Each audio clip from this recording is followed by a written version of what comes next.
गुरुमुख से सुना है कि भूल से भी हमको किसी अन्य का आश्रय नहीं लेना, लेकिन जब संसार में कोई विपरीत परिस्थिति आती है तो एक बार तो मन कह ही देता है कि चलो अपनी शरणागति में फर्क पड़ जाता है। ये कमजोरी है, ये कमजोरी है, ये कमजोरी। चुपचाप बैठ जाना चाहिए भगवान का आश्रय लेकर।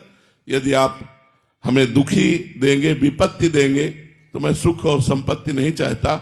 अगर कोई घटना, कोई परिस्थिति आई है तो ऐसे हो जाओ और आप देख लो भगवान का आश्रय लेते ही निर्णय बहुत आपके पक्ष में होगा। अगर अन्य आश्रय ले लिया फिर गड़बड़ हो जाएगा, फिर तो जो निर्णय सही होना चाहिए उसमें गड़बड़ हो जाए। और अगर कहीं सही निर्णय निकल गया तो हम मारे गए, क्योंकि अब हमारा आश्रय दूसरा बन गया। कह हरिदास ते जीव विमुख भये जे दूसर कर डारी, बने तो रघुवर ते बने बिगड़े तो भरपूर। तुलसीदास जी कहते जो औरन ते बने तावरी में पैर धूल, औरन से नहीं। हाँ, तुलसी औरन ते बने तावरी में पैर धूल, वह हमें नहीं। हमें प्रभु का भरोसा दृढ़ रखना चाहिए। और हम आपसे कहते हैं, देखो इस संसार मार्ग में कोई हमारा सहयोगी नहीं है, क्योंकि हम जिसको देखते हैं हमारा रक्षक, वो खुद दुखी है, वो खुद काल ग्रसित है, वो खुद असुरक्षित है। वो मेरी क्या सुरक्षा कर सकता है?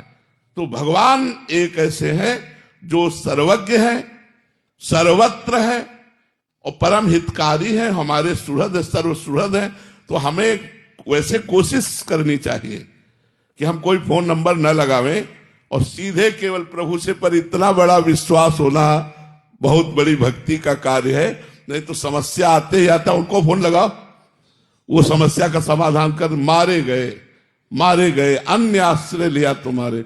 नहीं, हमारे तो बस प्रभु ही हैं। अब वो चाहे दंड दे और चाहे पुरस्कार दे, अब तो जैसे भी हमें प्रभु। गलत है तो अपने प्रभु के हैं, सही है तो अपने प्रभु के हैं। अब वो जैसा चाहे करे, बिल्कुल भगवद आश्रित हो जाना चाहिए। ये भक्त का लक्षण है। संसारिक ऐसा नहीं कर सकता, भक्त ही ऐसा कर सकता है।